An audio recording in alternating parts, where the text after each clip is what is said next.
Esta es una enfermedad nueva, una enfermedad que se conoció desde el mes de diciembre pasado, que surge en una ciudad que se llama Wuhan, en China, una ciudad muy grande, importante, como son todas las ciudades de China, y que afecta principalmente al ser humano como una enfermedad respiratoria, que da un síndrome respiratorio en algunos casos muy grave y principalmente en gente mayores de 65 años y en gente que tiene algunos otros trastornos o lo que nosotros le llamamos comorbilidades, que son enfermedades asociadas a esta nueva que les ha aparecido y les genera una afección muy importante de su sistema respiratorio. Y en realidad estamos aprendiendo con el correr de lo que ahora es pandemia, de esta pandemia, porque no se conocía anteriormente. Si bien el coronavirus es un virus conocido, un virus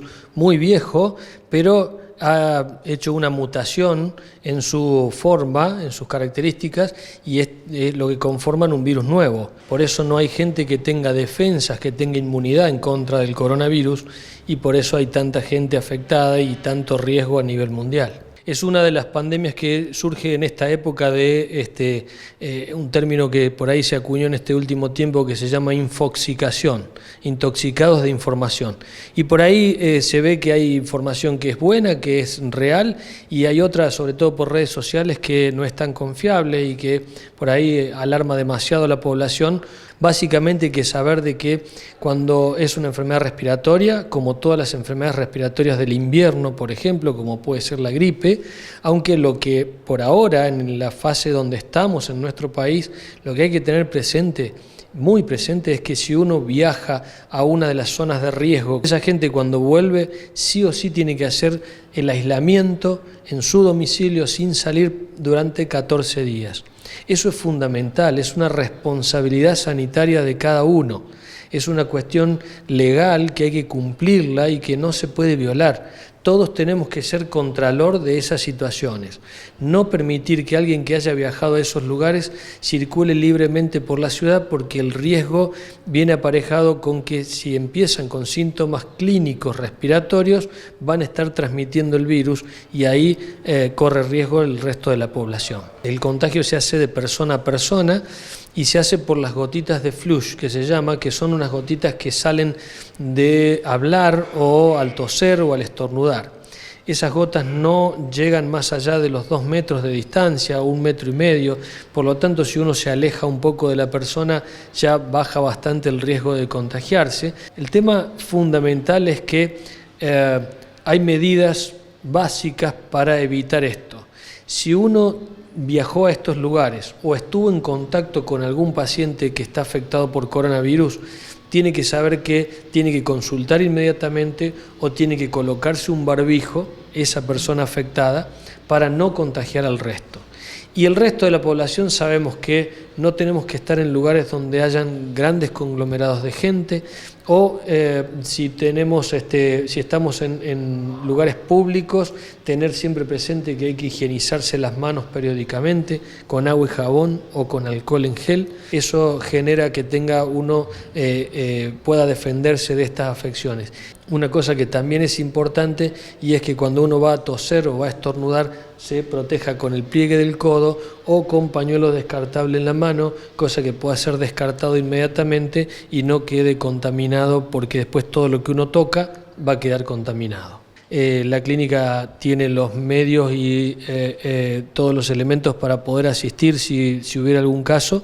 Es fundamental la parte epidemiológica, o sea, conocer si la persona ha viajado o no a un lugar de libre circulación del virus o si ha tenido contacto con alguna persona infectada. Eso se determina cuando llega a la institución a través de lo que se llama un triage. Sería una determinación de la gravedad y de la afección que tenga el paciente.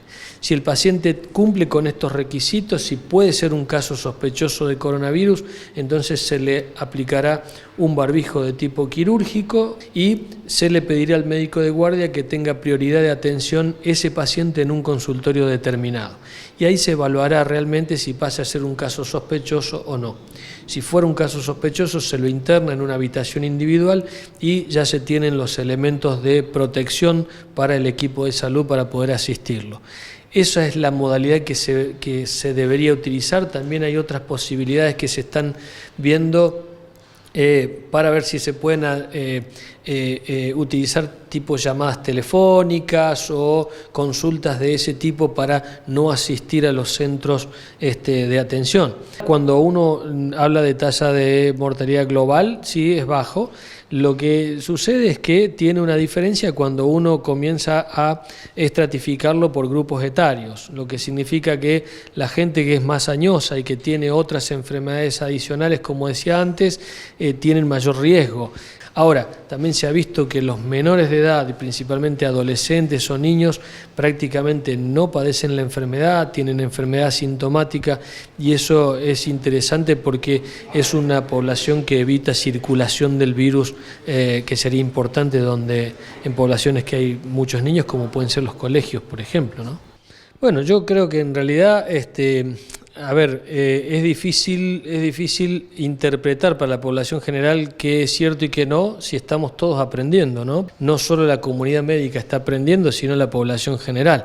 Entonces, por ahí es difícil discernir si lo que leemos es real o no y podemos cometer errores, digamos, propagando ese tipo de información. Pero sí es importante determinar que existen sociedades científicas como la Sociedad Argentina de Infectología, la Sociedad de Infectología de Córdoba o programas periodísticos como ustedes, donde profesionales tratamos de dar la visión objetiva de qué sucede con esto, y creo que todos más o menos pensamos lo mismo. Si tuviéramos alguna pregunta a la cual no tenemos una respuesta adecuada, vamos a tener la grandeza suficiente como para decir no lo conocemos. Es nuevo, tenemos dudas, algunos tenemos dudas sobre algunas evoluciones, sobre algunas poblaciones especiales, y me parece que en eso nos tenemos que parar, ¿no? Ser muy cautos en lo que decimos y sobre todo cumplir con las recomendaciones estandarizadas nacionales. ¿Por qué? Porque hay un grupo de expertos, tanto a nivel nacional como provincial, como municipal, donde se reúnen y donde se emiten los comunicados sobre las recomendaciones que hay que cumplir. Ese grupo de expertos se trabaja permanentemente con la comunidad internacional, que es la que ya tiene experiencia. Japón, China, Italia, España, Estados Unidos mismo, que ya está teniendo publicaciones sobre su experiencia. Y esa información es muy valiosa porque, como nosotros lo tenemos después, tenemos la posibilidad de contar con esa información y no cometer los errores que a lo mejor se cometieron antes. Esa es la idea.